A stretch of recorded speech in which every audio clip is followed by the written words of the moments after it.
Paz e graça, irmãs e irmãos, muito bom estar mais uma vez com os irmãos e irmãs aqui nessa manhã, nesse dia, podermos partilhar a palavra do Senhor. Vamos orar para que o Senhor possa, nos nossos mentes e corações, na leitura da palavra que será feita. Senhor Deus e Pai, nós te louvamos, porque podemos, nessa manhã, mais uma vez, abrirmos a palavra para compreendermos o que tens para nós, para entender o teu querer em nossas vidas. Fala, Senhor, nos nossos corações, nós te oramos em nome de Jesus. Amém. Trago um abraço da IPU de Salvador. Não queria nem passar um pouco sem correr. Eu achei que era 10h30 do culto. Eu tive que chegar lá no meio do culto. Cheguei no começo. Ainda se consegue até em Salvador nos domingos. Ainda. Logo vai ficar difícil, né? Não consegue estar.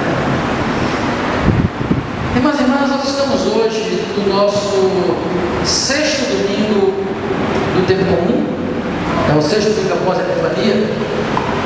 E nós temos dois textos, um do Antigo Testamento e do Novo Testamento, e já foi citado na liturgia de hoje, mas eu gostaria de ler com vocês, primeiramente, o texto do Antigo Testamento para o 6º domingo após o 6º domingo do tempo comum.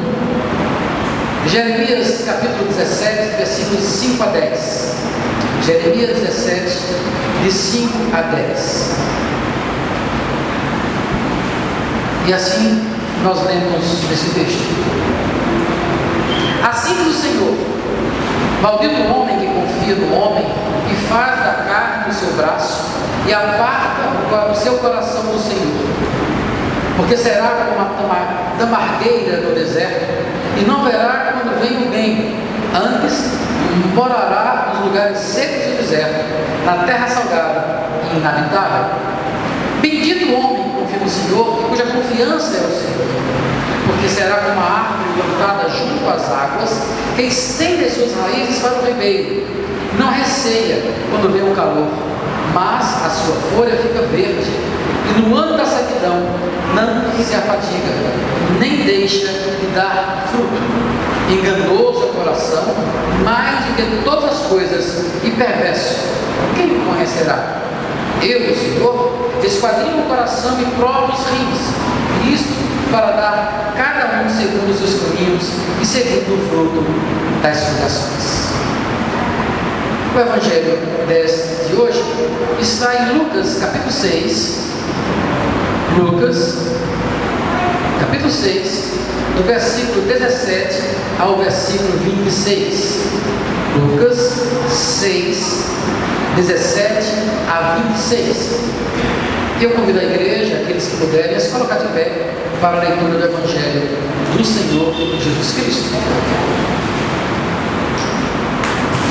E descendo com eles, parou num lugar plano e também um grande número de discípulos e grande multidão de povo de toda a Judéia e de Jerusalém e da costa marítima de Tiro e de Sidom, os quais tinham vindo para ouvir e serem curados das suas enfermidades, como também os atormentados dos espíritos imundos que eram curados. E toda a multidão procurava tocar, porque saía dele virtude e curava a todos. Levantando ele os olhos para os seus discípulos, dizia: bem-aventurados vós, os pobres, que vosso é o reino de Deus. Bem-aventurados vós, que agora tendes fome, que sereis fartos. Bem-aventurados vós, que agora chorais, porque haveis de rir. Bem-aventurados vós sereis, quando os homens vos odiarem, e quando vierem vos separarem, e vos injuriarem, e rejeitarem o vosso nome com mal, por causa do Filho do Homem. Folgai nesse dia e exultai, porque eis que é grande o vosso galardão no céu, pois assim faziam os seus pais aos profetas. Mas ai de vós, ricos, porque já tendes a vossa consolação. Ai de vós que estáis fartos, porque tereis fome. E ai de vós que agora rides, porque vos lamentareis e chorareis. Ai de vós, quando todos os homens de vós disserem bem, porque assim faziam os seus pais aos falsos profetas. Palavra da salvação. Pode citar, irmãs e irmãos?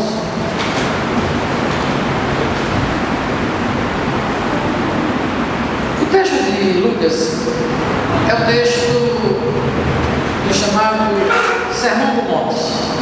As bem-aventuranças de Lucas, diferente da de Mateus, Mateus escreve a comunidade judaica, então alguns detalhes específicos nas bem-aventuranças de Mateus, que era interessante para a comunidade judaica. Já Lucas escreve para os gentios, então Lucas é mais restrito em algumas colocações e mais direto em suas falas. Mas uma coisa me chama a atenção nas bem-aventuranças de Lucas, que é essa chegada de Jesus Cristo. Ele chega e aí vai para um lugar, alto, em que ele consegue ver as multidões que iam lá para a trajetória, gostam de tocar nele e eram curados.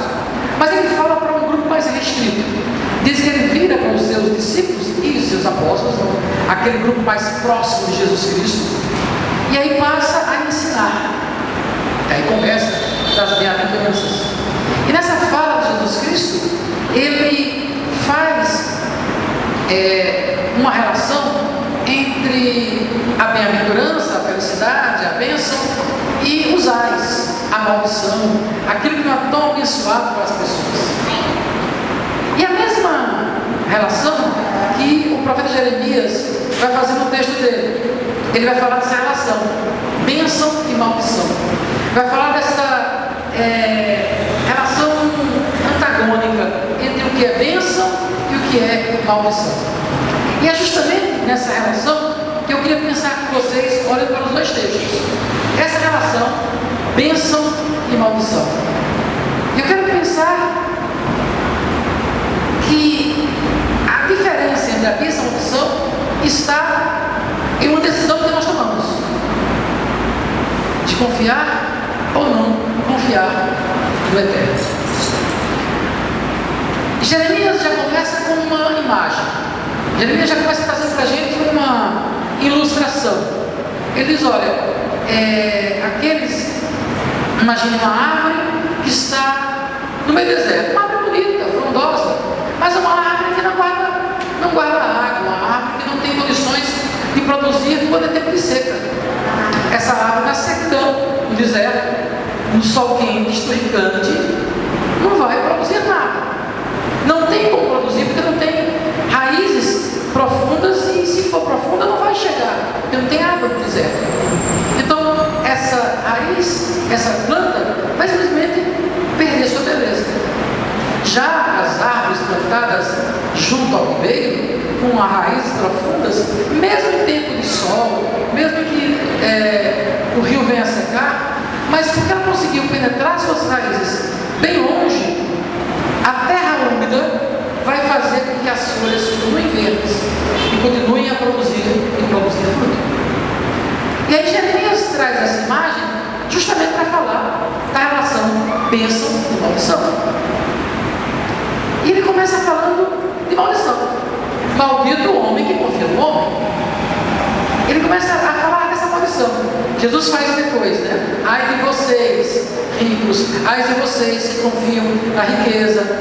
Pois bem, essa confiança em si mesmo, essa dependência única e exclusivamente da condição humana,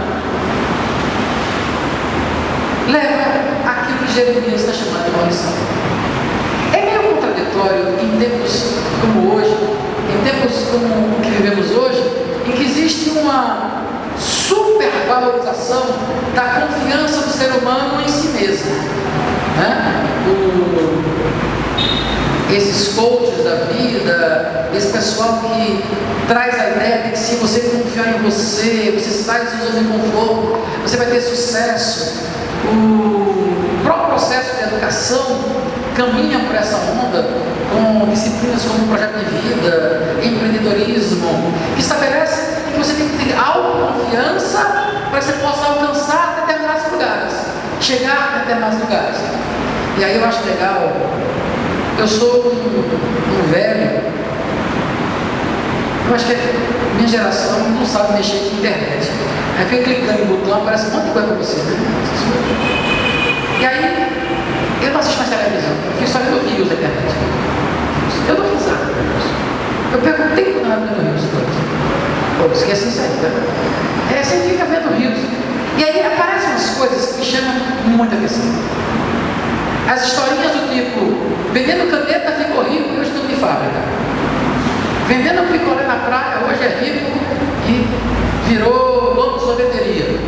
Esses são exemplos de empreendedorismo, como se tudo dependesse daquela pessoa. E as pessoas acreditam nisso. Há uns 20 anos atrás, a gente teve aquela onda aqui em Salvador, no Brasil todo, em Salvador foi muito forte, o tal do Telex Free. Os mais velhos vão lembrar do Telex Free. Que eu vendia, lembra assim, vendia, para não ficar ligando ligação DDD, que era caro, você fazia ligação via internet, via telefone, VoIP, e aí você comprava pacotes e era esquema de pirâmide. E tem um rapaz em Salvador que entrava com um carro de luxo ali no Iguatemi, que disse que ganhou aquele carro de luxo porque vendia Telex Free. Aí todo mundo dizia, não, vamos vender Telex Free. Eu dava aula nessa época no Aula de Jorge, um aluno, acabou a aula, passou meia hora me convencendo, não conseguiu, a comprar o pacote da Telex Free, porque ele iria ter um carro igual aquele rapaz da Telex Free, que tinha um carro em Salvador. A ideia de que se você confiar na sua capacidade, você vai chegar em algum lugar. Jeremias chama isso de uma ação. Maldito homem confiar. Jesus vai trazer isso como os ais. Ai de vocês, tais fartos, que estarem fome. Ai de vós ricos, porque vós tendes a vossa já confiança nesta valorização da cultura do eu, da riqueza de pensar em si a partir de si mesmo, da supervalorização do mérito. O sucesso a ser conquistado leva a confiança no próprio ser humano. E Jesus vai dizer, ai de vocês que confiam em vocês mesmos. Ai de vocês que não conseguem perceber que a confiança nessas questões puramente humanas são tão frágeis, se derrubam com tanta facilidade, são derrubadas com tão grande facilidade. Uma dessas ilustrações conta a história que o homem foi atravessar uma ponte, um espaço para o outro, tinham duas pontes. Uma que ele construiu e ficou as estacas no rio, e ele disse, não, fui eu que construí, eu sei o quanto eu coloquei aqui de ferro, o quanto eu coloquei aqui de madeira, a minha ponte está muito segura. E uma outra ponte que o engenheiro construiu, que não era as cordas estabelecidas de ponta a ponta, o vento batia, balançava, e eu falei, não vou atravessar uma ponte de corda. Eu fiz a ponte, eu conheço a ponte que eu fiz, atravessaria a ponte firme. Só que deu uma chuva muito grande, as águas vieram, roeram as estacas edificadas e a ponte dele foi derrubada. A ponte que o engenheiro projetou não tinha rio embaixo, era segura, balançava, mas chegava onde ele queria. A confiança em si mesmo faz muitas vezes com que nós não percebamos onde devemos colocar a nossa confiança. Maldito o homem, confia no homem, vai dizer Jeremias. Essa confiança em si mesmo não faz com que percebamos as necessidades de quem está ao nosso lado. Não faz perceber que quem está ao nosso lado precisa ser abençoado. Nós olhamos apenas para nós mesmos. Essa confiança exacerbada no próprio ser humano. Jeremias chama isso de maldição. Em contrapartida, Jeremias vai chamar de bênção. Jeremias vai chamar de abençoado aquele que confia no Senhor. Bendito o homem que confia no Senhor, cuja confiança é o Senhor. É como uma árvore plantada junto às águas, que estende suas raízes para o ribeiro, e não receia quando vem o calor, mas a sua folha fica verde, e no ano da sequidão não se afadiga, nem deixa dar fruto.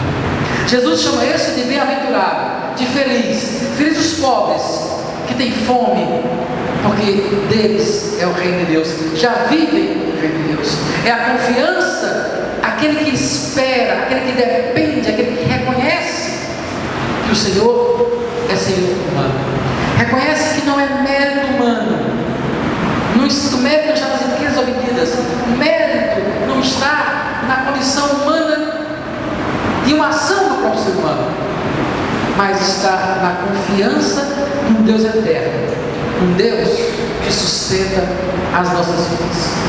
A confiança que permite com que possamos olhar e perceber a necessidade dos outros.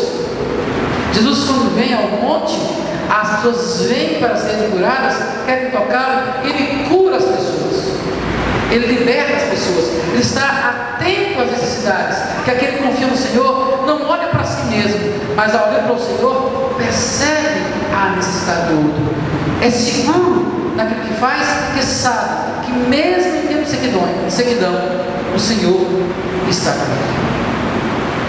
E aqui, irmãos e irmãs, eu tenho vivido experiências nesses últimos dias que me faz pensar nessa ideia da confiança no Senhor, no bendito, no feliz, naquele que confia no Senhor e que coloca a sua confiança no Deus eterno.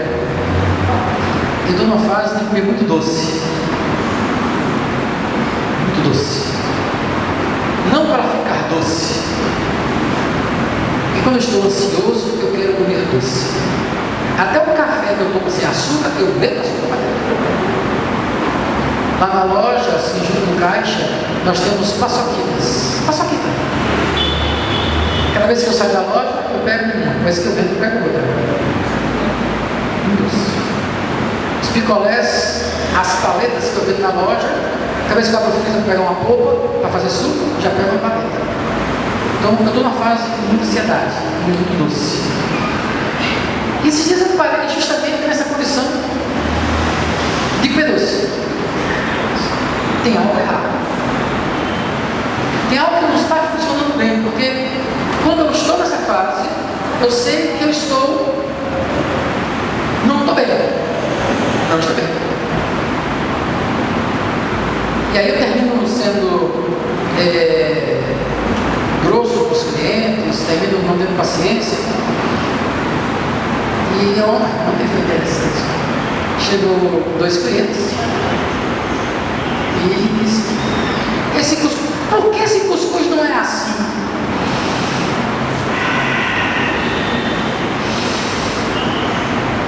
É porque o nosso cardápio é pensado a partir da comida regional e a gente estabelece essas combinações. Então, assim, é com carne de sol, carne de fumê ou calabresa, a sua escolha. Mas por que não é carne seca, charque?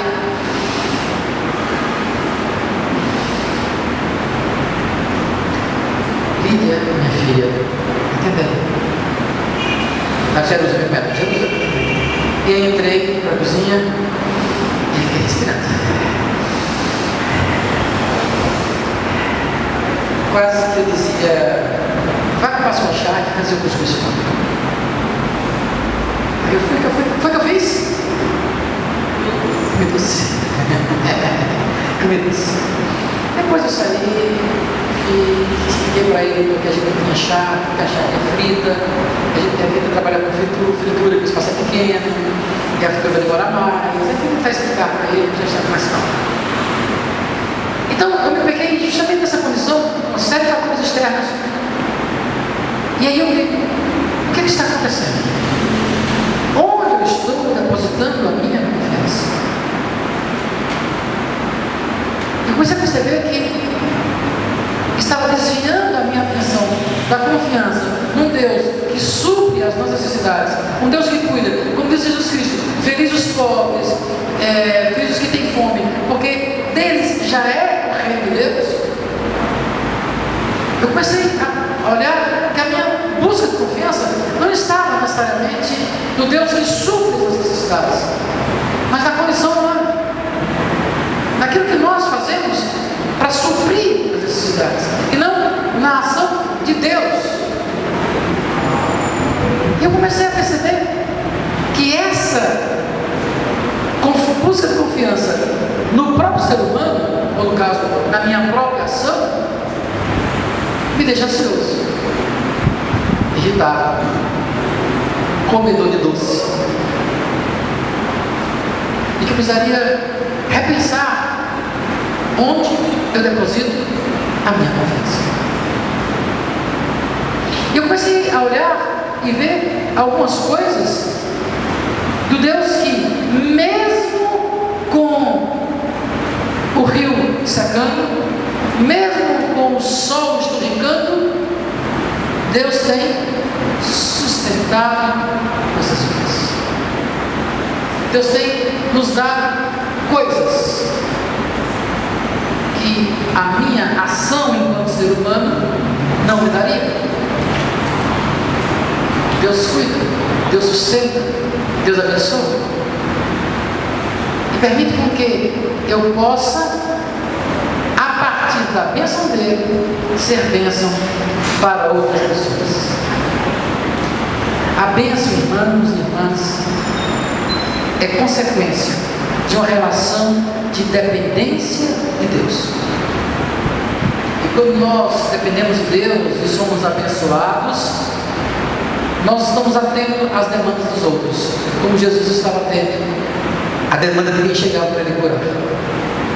E aí eu não vou estar preocupado com as minhas demandas pessoais, não estarei preocupado com o boleto que vence amanhã, mas eu terei condições de perceber que há pessoas que, a partir da bênção que Deus derrama sobre mim, eu posso abençoar o outro nas pequenas coisas. Eu vou alimentar quem tem fome, visitar quem está preso, dar de beber a quem tem sede, estar com o doente, abrigar o desabrigado, porque Deus me abençoa e faz com que eu perceba que há outras pessoas que, através de minha vida, poderão ser abençoadas. Eu vou dar fruto, mesmo com o rio secando, mesmo com o sol esturricando, mas as raízes profundas da confiança em Deus permitem que eu produza fruto. Já a maldição está na distância de Deus. A maldição está nessa confiança exacerbada na própria ação humana. A maldição está no deserto, que faz apenas olhar para nós mesmos, confiar em nós mesmos. E isso faz com que a gente feche o olho e não perceba o coração do outro, não perceba a necessidade do outro. Quando esses dois clientes foram embora, eu pude perceber uma coisa que ele falou: se você colocar charque aqui, carne seca, não deixou, você vai ter muito mais gente para comer, porque o baiano adora carne seca. Só que eu estava ali somente para mim, não percebendo a necessidade dele comer charque, mas percebendo que ele poderia ser bênção para mim. Nós não percebemos a necessidade nem do outro, nem a nossa mesma. Feliz o homem que confia no Senhor. Este é abençoado, porque dele é o reino de Deus. Que Deus nos abençoe, que possamos ser felizes, benditos, abençoados e confiamos no Senhor. Deus abençoe.